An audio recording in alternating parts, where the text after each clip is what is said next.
Okay guys, video number 3, we're going to do lat pull downs tonight, in the high intensity mecca as people like to call it. Okay, so the reason we've got this bar on rather than the long straight bar is because people way too much use a super wide grip. The old adage of the wider the grip, the wider the back, which is just utter nonsense to be perfectly honest, because again, like when I showed you on the bench, the wider the grip, the range of motion is next to nothing. You bring the grip higher up, you know, much more fuller range of motion, which is exactly what we want. The best grip, realistically, is a reverse grip, because when you're doing these movements, we're trying to drive the elbows down, and at the bottom, if anything, slightly back. But most people, even with straps, forearms give out quite easily. So a parallel grip like this works very, very well. Again, we're going to bring the glamorous assistant George in for the for this, just to show you the movement. So basically, you want to sit down. You want the leg piece is holding you down fairly tight, because once you start getting a bit of weight on, it's going to be lifting you up out of the seat. Okay, and then you want, again, thumbs round, super tight grip on the bar. So if you want to sit down, George. Now, you always want to start with the fullest range of motion possible, so the stretch wants to be as far as you can possibly go, because that will really pull the lats in from insertion to insertion. We need that. People, as you'll see it a lot, they tend to stop about 3/4 thinking it's keeping more tension on. It possibly is, but you're not getting the range of motion, and the bigger the range of motion, the bigger the contraction, which again is going to stimulate more muscle. So with this, the wrists always want to be straight. On back, people tend to move the wrists around a lot, so forearms are taking over. It's not what we want. Okay, so position. The chest wants to be up as much as possible with an arch in the back. Now, some people say you don't want an arch in your back. You do. Just to get a maximum contraction in the back, you have to have it. Okay, so the second thing is, when you're pulling down, people tend to have the elbows flaying out. You want to focus on not pushing them in, but keeping the elbows by your sides as you pull down.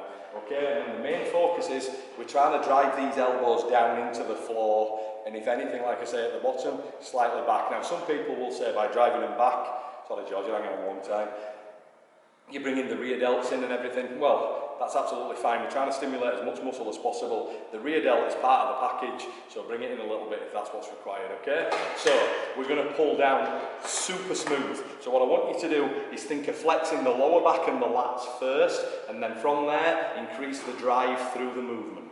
When we come down, this is a peak contraction movement, so what that means is the maximum amount of fibres are stimulating and working at the peak contraction point. So you want to hold that statically there and then control back up slowly through the negative to absolute maximum stretch. Focusing on where the elbows should be, like I said, wrists are straight, and again we're using the back to lower the weight. We want maximum tension all the time. Okay, so we're going to flex through. We're going to flex, we're going to squeeze that static contraction, we're going to control up. We'll talk about the 3 levels of strength that we have, but we're trying to utilise that as much as possible. So we're holding, we're slowly going back, again pausing at the top, thinking about that contraction, squeezing through, flexing the back and go. And as you can see there on that one, George is slightly starting to lean away. Don't do that, keep as upright as you can, keeping this arch, then we're getting the maximum contraction through the back. Wrists are straight, elbows are by his sides and driven down and back with no body movement.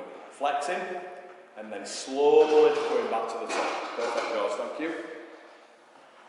So that's basically it. In later videos we're going to talk about the intensity that we're going to use and all those things, all the volume nonsense. But basically that's the movement.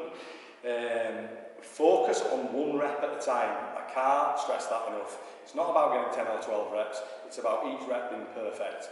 Yes, we'll talk about progressive overload, as I said before, but it isn't the be-all and end-all, because if your form goes to shit, excuse my French, it's pointless anyway. So that is basically a lat pull down.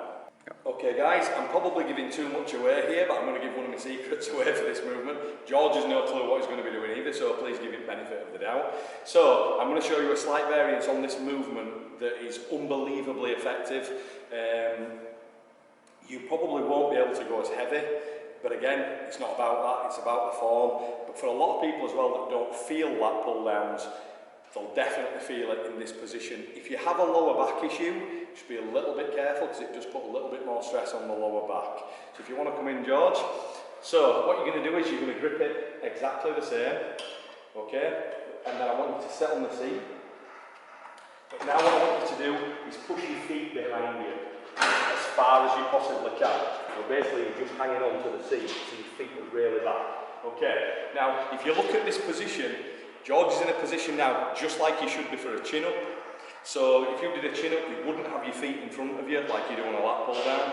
So by pushing your feet back behind you, as you can see him holding that there, he's immediately got an arch in his back.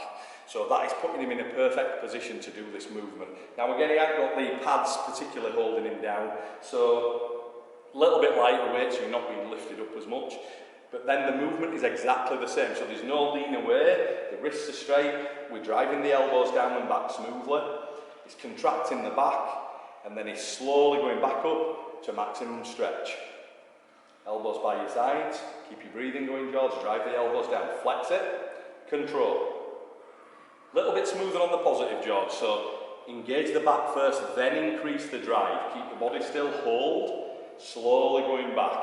So as you can see there, his position's almost forced, but in the correct manner. So it's a nice way to do it, and you can see he's feeling that already. Control up. So again, nice and smooth, by your sides and down with the elbows. Don't move your body, flex it, tension it back. That's perfect, George, thanks for that.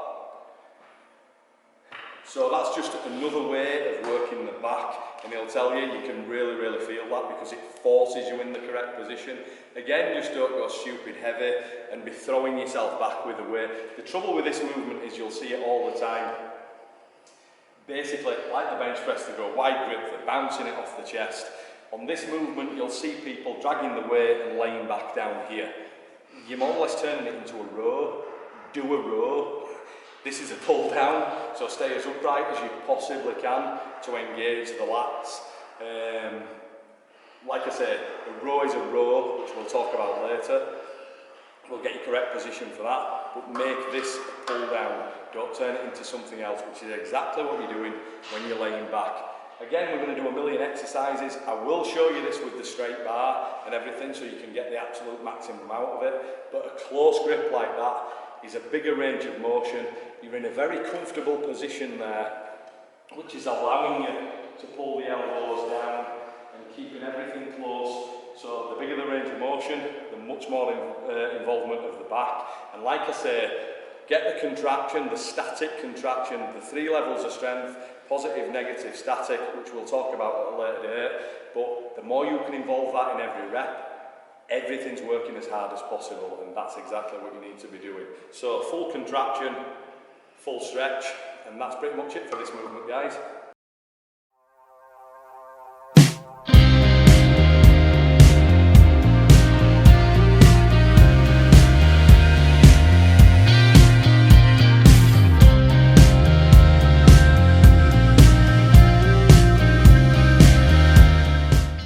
Okay guys, if you liked the video, please hit the like button, hit the subscribe as always and get as many people as you can to do so, and also hit the bell icon if you haven't already, and that will notify you when all the new videos are coming on.